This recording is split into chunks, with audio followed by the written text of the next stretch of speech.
Welcome everybody, my name is EruptionFang and this is Volume 6, Chapter 4, titled, So That's How It Is. So everyone has learned what it was exactly Ozpin was hiding, and might I say, no one was happy about it. Yang is particularly pissed, but RWBY, desperately trying to save the situation, asks Ozpin what his plan to do about the whole thing is. And dropping the twist of the century, says, he doesn't have a plan. That is quite literally almost the worst thing he could have said. That means all of this time, from the beginning of the series to this moment, literally every single viewer was giving Ozpin too much credit, including myself, who despises Ozpin. I was somehow giving him more credit than he actually deserved. That means Ozpin has solely been on defense at most. Him and Salem are playing a game of chess where Ozpin is just trying to move the pieces around so they don't get captured. He's not trying to do anything, he's just constantly on the run. And that does not invoke hope into anyone. Certainly not Crow. Angered by all of the lies that he's been fed, Crow has had enough of Ozpin, stating him to be the biggest bad luck of his lifetime. Ozpin now stands alone, as any of the trust he had with any of the members around are now broken. Feeling depressed about what had just transpired, Ozpin decides everyone might be better off without him, and so he locks himself away inside of Oscar's head. First, I want to mention, while I did enjoy everything that happened with Crow, I thought him punching Ozpin was a bit too comedic for what the scene was. It's not the fact that he punched him that was wrong, it was how it ended up being animated. It reminded me of the scene in Volume 3 where Team Sun was fighting Indigo and Sun kicks one of the girls. Then that was fine, nothing really happened, it was just a fight scene. But here it didn't feel like the time or place to hit us with this comic style punch. The scene really ended up being saved from what happened afterwards, with Crow feeling completely betrayed, but the follow-up didn't match the lead-up. I think this scene would have worked the most if the punch were as realistic as possible. Crow punches Oscar and he goes down. It would have been a bleak and boring scene, but that was the tone that was happening and what followed. It may seem like a small criticism to be making, but such tonal shifts I'm not a fan of. But like I said, what really ended up saving the moment was everything that Crow said and subsequently did. I was not expecting Crow of all people to get development. In fact, I didn't expect him to feel betrayed by Ozpin as much as he did. The one thing that was running through my mind in this moment was, how does this affect Raven? This divide between her and her brother was always because of Ozpin. She, during her time at Beacon, perhaps trusted him, but that was broken, and ever since she keeps telling Crow and Yang that Ozpin's battle with Salem cannot be won. But no one ever listens. They always sided with Ozpin, always painted her as an obstacle. But at this point, Crow has to owe Raven an apology, and I feel the same for Yang. It really was Ozpin that drove that wedge between Crow and Raven. Before Beacon, they were both part of the tribe, but during and after Beacon, they were divided. So I really, honest to God, hope that Crow and Raven have some sort of meeting. Maybe same goes for Yang, but things are still up in the air with her. But Raven's smarter than the audience gives her credit for. She didn't want to die against Salem because she knew Ozpin could not win. Maybe she knew Salem was immortal. Perhaps she knew Ozpin had no plan. Or perhaps she knew both.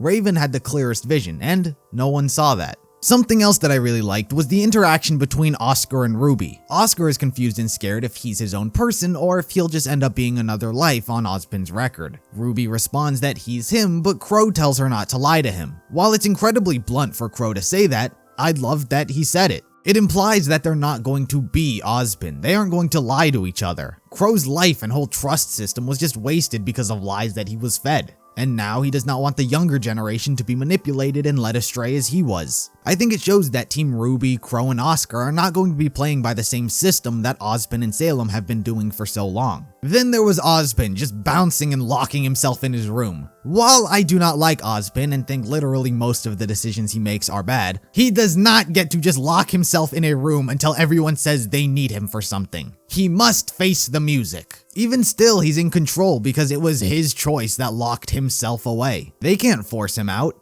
Even still, Ozpin is in control of what he does, and that's the constant mistake. He must stop trying to lead. He tries to make decisions for everyone else, and when everyone learns of the things he's hiding, he just runs away. He should not go away, as they may need whatever possible information and knowledge he possesses, but he cannot be the leader. Listen, if Ozpin literally cannot help but lie about every single thing he is asked about and is incapable of giving a single straight answer, then sure, he should stay locked away until he's stopped being depressed. But if he is just willing to comply and help out the team, then that'll work perfectly. They've already learned the truth about what he was hiding. What is he trying to accomplish from hiding away? They know. It's like he's waiting for them to cool down so they're not as angry with him when he comes back out. He should just come out and own up to it. He's literally acting like a kid. Why is it that anyone who resembles a god acts like a child? Anyway, so we cut to the villains. Hazel, Emerald, and Mercury have returned after their failed mission. Tyrion's having a laugh, mocking them and getting underneath Emerald's skin. A small thing that I did like here was Mercury. He's been such an underutilized character and has really been shoved into the background. He doesn't ever get the spotlight anymore, or ever any dialogue really, but a part of me just really enjoyed the fact that he stood up to defend Emerald. Like, we knew Emerald's allegiance and why she was following Cinder, but we never knew Mercury's. I think we all just assume he's in a similar boat as Emerald where he owed Cinder, but it's never been fully established. I just like Mercury alright, and I just want him to have as much of the spotlight as Emerald. So hopefully these two get a bit more focus this season. So Salem, really being a mother here, is not mad.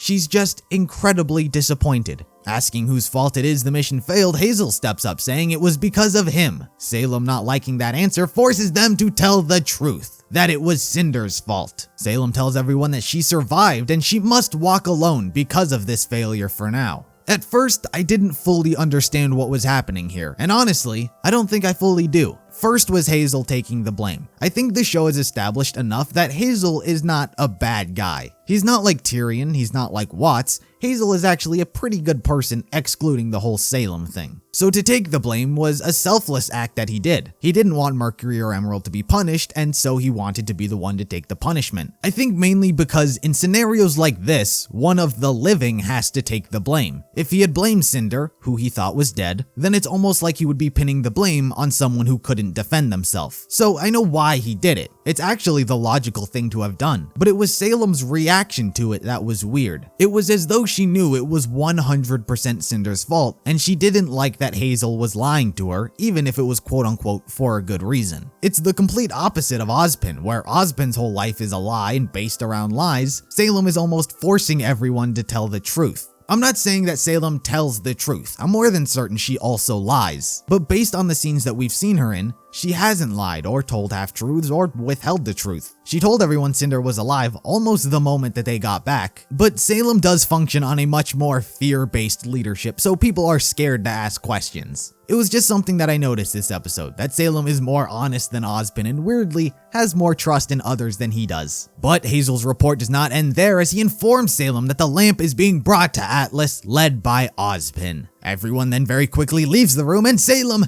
explodes. A lot of emotions are with Salem this episode. Just at the mere mention of Ozpin, she goes berserk. Earlier, she looked longingly out a window and almost sad afterward. Salem surprisingly shows a lot of emotion for a character we wouldn't currently expect it from. Yes, last episode we learned of her tragic backstory, but after all this time, many would have expected her to have become jaded and just angry. She's incredibly calm most of the time, but this episode is showing us that she's not this calm, cool, and collected antagonist. She does still have emotions. For what, we don't exactly know. It's uncertain why she expressed the emotion she did when she looked out the window. It could be that it reminded her of her past, as her current castle looks incredibly similar to the one her and Ozma used to live in, but I wouldn't think that's the case, because if it did remind her of him, then she would have been just as angry as she was moments later when Hazel mentioned him. So there is much more to Salem than the show is currently telling us. She does have an incredible authoritarian way of running things. Perhaps it is the godlike persona she wished to have in the past, but I wouldn't go that far. To be worshipped and treated like a god, it'd have to be more than just a handful of people. So I would say it's more authoritarian as to the way she goes. Don't lie to her, do as she wishes, those types of things. And finally, with Ozpin locking himself away, the group needs a new old person to lead them, and so Maria takes the reins. Saying there's a path they should follow, as paths usually lead somewhere, the group goes on their way and comes across Brunswick Farms. Unfortunately for the team, Brunswick is in fact a location associated with the Brothers Grimm fairy tales, It revolves around the Headless Horseman. So, such a tale in tandem with the ghost town they just entered doesn't bode well for everyone. There's no proof just yet, but the Headless Horseman is someone who might ride through this town. Maria, on the other hand, is an incredible question mark on the current situation. While I personally am really enjoying her character and believe the Silver-Eyed theory revolving around her character, that does not mean that I currently trust her. She showed up out of nowhere, tagged along with our crew, learned the history of the world, and took leadership. We don't know enough about her to judge whether or not she is friend or foe. Really hope friend, because I like her, but Ozpin has jaded blind trust. This episode definitely slowed down from what last episode gave us, but it still managed to tease many future going-ons. Everything that happened with Crow I was a huge fan of. I like that he actually got some surprising development. Salem, something more is happening with her than we know right now. And Brunswick Farms may be getting a bit spooky in the coming episodes. So while there was not much there, it was still an entertaining episode.